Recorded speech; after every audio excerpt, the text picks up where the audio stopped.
Assalamualaikum warahmatullahi wabarakatuh. Alhamdulillah rabbil alamin.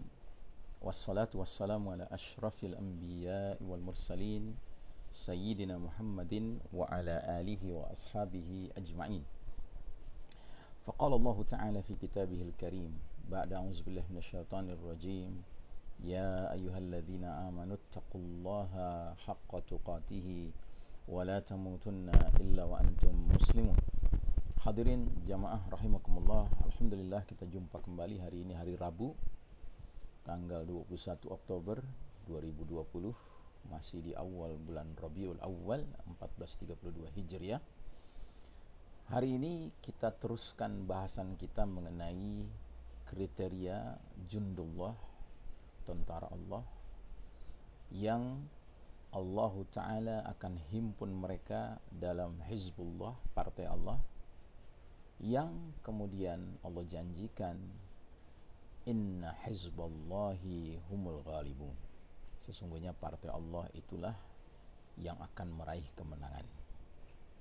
Dan pembahasan ini mengacu kepada surah Al-Ma'idah ayat 54, 55, 56 yang kemudian sering disebut ayat-ayat pergantian generasi, karena rangkaian ayat ini menggambarkan hadirnya suatu generasi pengganti dari suatu generasi yang telah terkena fenomena riddah, kemurtadan, ya. Dan kita membahas ini dalam kerangka mempersiapkan diri, keluarga kita, orang-orang yang kita cintai, untuk menjadi layak dipertemukan oleh Allah Ta'ala diri-diri kita ini yang telah kita tempa, kita bina, kita garap menjadi jundullah, tentara Allah. Kita berharap diri-diri kita ini layak di sisi Allah Ta'ala untuk dipertemukan dengan Amirul Mukminin fi akhir zaman, pemimpinnya kaum beriman di akhir zaman, yaitu Al-Mahdi, yang mana sangka baik kita kepada Allah Ta'ala, semoga hudur Al-Mahdi, hadirnya Al-Mahdi tidak akan lama lagi, ya. Dan kita pada pertemuan yang lalu telah mengawali pembahasan rangkaian ayat ini dengan menyinggung kriteria pertama dari generasi pengganti, yaitu yuhibbuhum wa yuhibbunah, Allah mencintai mereka dan mereka mencintai Allah. Namun mohon maaf, sebelum kita lanjutkan, tampaknya di muqaddimah rangkaian ayat ini ada hal yang harus kita garis bawahi. Allah mengawali 3 ayat ini dengan firman-Nya, ba'da a'udzubillahi minasyaitonir rajim, ya ayyuhalladzina amanu may yartadda minkum an dinihi fasawfa ya'tillahu biqaumin, hai orang-orang beriman, barang siapa di antara kalian yang murtad dari dinnya, agamanya, maka kelak Allah akan datangkan suatu generasi, ya. Nah, jadi di sini muqaddimahnya adalah barang siapa di antara mereka yang mengaku orang-orang beriman, kaum muslimin, telah terkena fenomena riddah, kemurtadan, maka Allah akan menyiapkan generasi pengganti dari generasi yang murtad itu. Dan pembicaraan ini menjadi menarik sekali, mengingat bahwa kita sudah sering membahas ma'rifatuz zaman, pengenalan kita terhadap kondisi zaman yang sedang kita jalani ini, yang kita gambarkan sebagai berada di babak keempat atau periode keempat atau fase keempat dari 5 babak, 5 periode, 5 fase perjalanan sejarah umat Islam. Dan itulah babak yang Nabi sebut sebagai babak mulkan jabariyatan, para penguasa yang memaksakan kehendak mereka. This is the darkest chapter of the Islamic history. Ini babak paling kelam dalam sejarah umat Islam, karena para penguasanya memaksakan kehendak mereka, mengabaikan, mengesampingkan, bahkan menyingkirkan kehendak Allah dan Rasulnya. Karenanya di dalam mereka memimpin masyarakat, level apapun, mereka tidak mau merujuk berbagai permasalahan kepada kitabullah was sunnah, Allah dan Rasulnya. Padahal itulah kriteria pemimpin yang semestinya dalam ajaran Islam. Nah, karenanya ini adalah babak sistem kepemimpinan yang paling buruk sepanjang sejarah umat Islam. Dan dikaitkan dengan hadis yang lain, inilah babak di mana kata Nabi, badiru bil a'mali fitanan ka qita'il lailil muslim. Bersegeralah kalian beramal sebelum datangnya fitnah yang banyak seperti malam yang gelap gulita. Terus ketika Nabi menggambarkan fenomena apa yang muncul di zaman yang gelap gulita itu, ketika fitnah merebak begitu banyaknya, kata Nabi, yusbihur rajulu mu'minan wa yumsi kafiran, atau yumsi mu'minan wa yusbihu kafiran, yabi'u dinahu bi'aradin minad dunya. Pagi hari seseorang masih beriman, sore harinya kafir. Atau sore harinya masih beriman, pagi harinya kafir. Dia rela menjual dinnya, agamanya, demi mendapatkan kesenangan duniawi. Jadi jelas fenomena yang muncul saat gelap gulita kondisi dunia ini penuh dengan fitnah, adalah fenomena riddah, kemurtadan. Pagi masih beriman, sore kafir. Ingat, Nabi tidak mengatakan pagi berbuat kebaikan, sore berbuat keburukan. Tidak. Perbandingannya bukan antara amal baik dan amal buruk, tapi antara masih beriman di pagi hari, kafir di sore harinya. Masih beriman di sore hari, kafir di pagi harinya. Nah, jadi relevan sekali rangkaian ayat ini bahwa kita sekarang berada dalam satu zaman di mana realitas fenomena riddah, kemurtadan itu bermunculan di sekitar kita. Baik. Nah, jadi kita akan kembali menggali sedikit lagi tentang kriteria pertama dari kaum yang kelak didatangkan Allah Ta'ala sebagai generasi pengganti dari kaum yang sudah kena penyakit riddah itu. Apa itu? Yuhibbuhum wa yuhibbuna. Allah mencintai mereka dan mereka mencintai Allah. Saudaraku rahimakumullah, ada satu buku yang saya pandang bermanfaat sekali untuk membahas kriteria pertama ini. Ini bukunya, judulnya 40 karakteristik mereka yang dicintai Allah Subhanahu wa Ta'ala.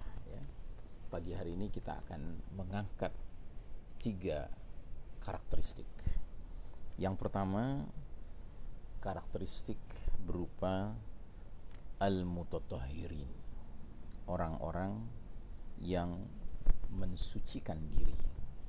Surah Al-Baqarah 222 di ujungnya Allah Ta'ala berfirman, innallaha yuhibbut tawwabina wa yuhibbul mutatahhirin.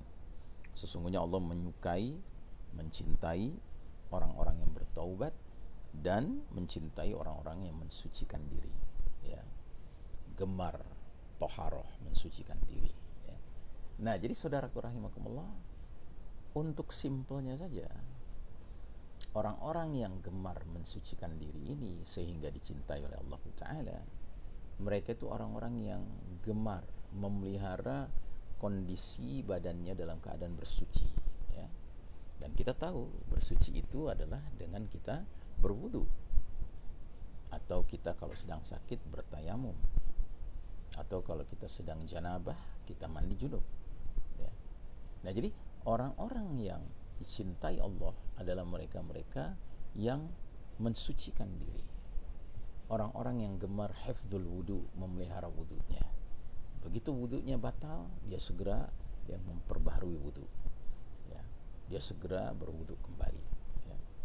Begitu dia janabah, dia bersegera untuk mandi junub. Kalaupun dia tidak segera mandi junub, setidak-tidaknya kalau dia mau istirahat, dia berwudu dulu, sebagaimana yang dicontohkan Nabi Muhammad SAW.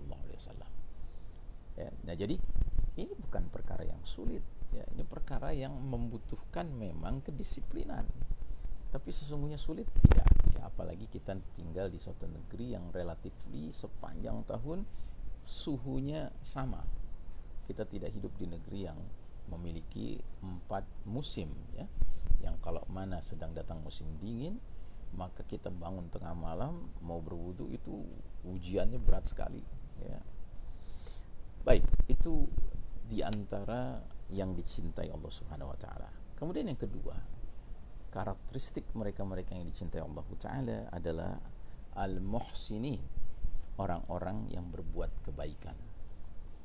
Allah Ta'ala berfirman dalam suratul Baqarah 195, wa anfiqu fi sabilillahi wa la tulqu bi aydikum ila tahlukah wa ahsinu innallaha yuhibbul muhsinin. Dan belanjakanlah harta bendamu di jalan Allah Ta'ala, infakkanlah harta bendamu di jalan Allah Ta'ala, dan janganlah kamu menjatuhkan dirimu ke dalam kebinasaan, dan berbuat baiklah karena sesungguhnya Allah mencintai orang-orang yang berbuat baik. Nah, dari sini ada isyarat bahwasanya di antara ciri khas muhsinin, mereka itu ya biasa berinfak, ya. Bahkan mereka merasa tidak tentram kalau ada hari berlalu tanpa dia berinfak. Dia usahakan bagaimanapun keadaan, ya, keuangan dia, keadaan kondisi dia tetap berusaha berinfak, ya. Apalagi dia di pagi hari sangat yakin dengan hadis Nabi yang mengatakan setiap pagi ada dua malaikat yang berdoa. Yang pertama mendoakan, ya Allah, ya, gantilah, berilah ganti, ya, yang lebih baik bagi orang yang berinfak, dan binasakanlah orang yang tidak berinfak di pagi hari ini, ya. Nah, jadi mereka muhsinin, orang-orang yang gemar berbuat kebaikan. Dalam surat Ali Imran 133 hingga 134 juga ada isyarat tentang muhsinin ini.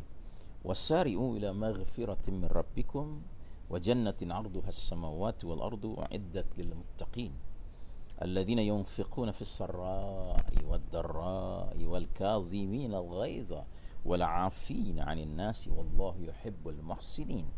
Dan bersegeralah kalian kepada ampunan Rabbmu dan kepada jannah seluas langit dan bumi yang disediakan untuk muttaqin, orang-orang yang bertakwa, yaitu orang-orang yang menafkahkan, berinfak harta baik di waktu lapang maupun di waktu sempit, dan orang-orang yang menahan amarahnya, serta orang-orang yang memaafkan kesalahan orang lain. Allah mencintai muhsinin, orang-orang yang berbuat kebajikan, ya. Jadi di sini muhsinin agak lebih detail digambarkan sebagai orang-orang yang memiliki gairah untuk mengejar ampunan Allah dan mengejar surga Allah. Itu selalu menjadi ambisinya, bagaimana agar Allah ampuni dia dari segenap dosa-dosa yang dia kerjakan, dan bagaimana dia menunjukkan sebagai hamba yang rindu dengan kampung halamannya yang sejati, yaitu jannah yang seluas langit dan bumi. Kemudian diulangi lagi, ciri khas mereka berinfak, ya, baik dalam keadaan lapang maupun dalam keadaan sempit. Dan mereka adalah orang-orang yang mampu menahan amarahnya, ya, terkendali, ya. Dan mereka orang-orang yang mudah memaafkan kesalahan orang lain. Dia tidak gampang baper, ya. Dia tidak gampang menyimpan dendam kepada orang yang berbuat kesalahan kepada dirinya. Nah, itu Allah cintai orang-orang yang seperti itu. Karakteristik yang ketiga yang kita akan singgung pagi hari ini adalah karakteristik yang digambarkan dalam surat Ali Imran 31. Allah Ta'ala berfirman, "Qul in kuntum tuhibbunallaha fattabi'uni yuhibbukumullah wa yaghfir lakum dzunubakum wallahu ghafurur rahim."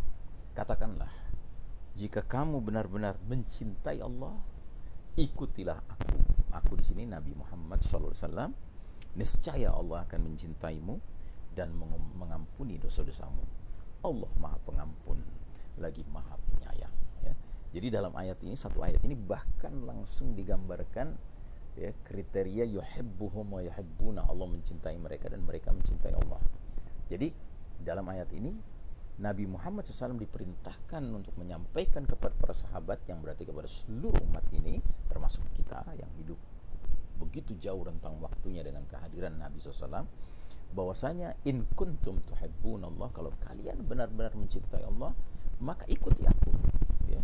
Tegakkan sunnah Nabi Muhammad SAW bagaimanapun keadaan, Dan kalau itu kalian lakukan, ya, niscaya Allah mencintaimu dan Allah mengampuni dosa-dosamu.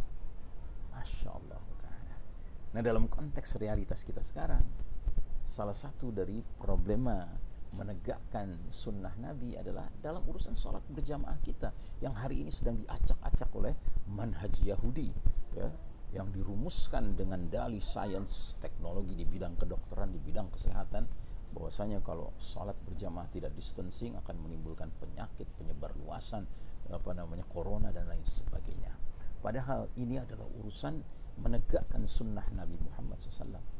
Karenanya kami ingatkan sekali lagi hadis Nabi, bahwa Nabi itu rindu kepada ikhwannya, saudara-saudaranya. Para sahabat sampai bertanya, bukankah kami saudara-saudaramu?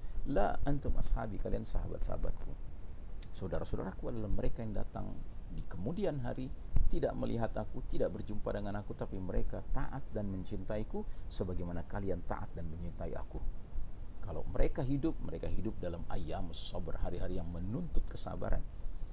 Dan jika salah seorang dari mereka mengerjakan satu amal yang sesuai sunnahku, ya, maka nilai amalnya seperti 50 orang yang mengerjakannya. Sahabat bertanya, 50 orang di kalangan mereka atau di kalangan kami? Bahkan di kalangan kalian. Masya Allah ta'ala. Jadi saudaraku rahimakumullah, tegakkanlah sunnah Nabi bagaimanapun kondisi arus sekeliling kita yang ingin meninggalkan sunnah Nabi, ya. Kalau itu tetap kita kerjakan, insya Allah Allah akan mencintai kita. Dan itu bukti cinta kita kepada Allah Ta'ala. Mudah-mudahan kita digolongkan sebagai hamba-hamba Allah yang mendapatkan kecintaan dari Allah Ta'ala, sehingga disebutkan dalam sebuah hadis riwayat Muslim, Inna Allah idha ahabba abdan da'a Jibril alaihi salam faqala inni uhibbu fulanan fa'ahibbah. قال فيحبه جبريل ثم ينادي في السماء فيقول إن الله يحب فلانا فأحبوه فيحبه أهل السماء قال ثم يوضع له القبول في الأرض. Artinya, sesungguhnya Allah apabila cinta pada seorang hamba, niscaya Allah menyeru kepada malaikat Jibril alaihissalam seraya berfirman, sesungguhnya aku mencintai si fulan, maka hai engkau cintailah dia. Maka Nabi SAW bersabda, Jibril kemudian mencintai orang itu, kemudian Jibril menyeru di langit seraya berkata, sesungguhnya Allah mencintai si fulan, maka kalian semua cintailah dia. Maka ahlus sama, penghuni langit, para malaikat semua mencintainya. Maka Nabi SAW bersabda, kemudian orang itu diterima di bumi alias dicintai oleh penduduk bumi. Masya Allah ta'ala. Saudaraku rahimakumullah, sekali lagi mudah-mudahan Allah memasukkan kita ke dalam golongan al-mutatahhirin, doyan untuk mensucikan diri, ya. Kemudian kita masuk dalam golongan al-muhsinin, orang-orang yang doyan berbuat kebaikan, dan kita tergolong sebagai, ya, orang-orang yang ihya'us sunnah an-nabawi, ya, kita menghidupkan sunnah-sunnah Nabi Muhammad SAW, sekalipun kita ditakdirkan hidup di era di mana sunnah Nabi dilecehkan, kesampingkan, bahkan dipunggungi, ya, ditinggalkan. Amin ya rabbal alamin. Wassallallahu ala nabiyyina Muhammadin wa ala alihi wa sahbihi sallim tasliman. Walhamdulillahi rabbil alamin. Wassalamualaikum warahmatullahi wabarakatuh.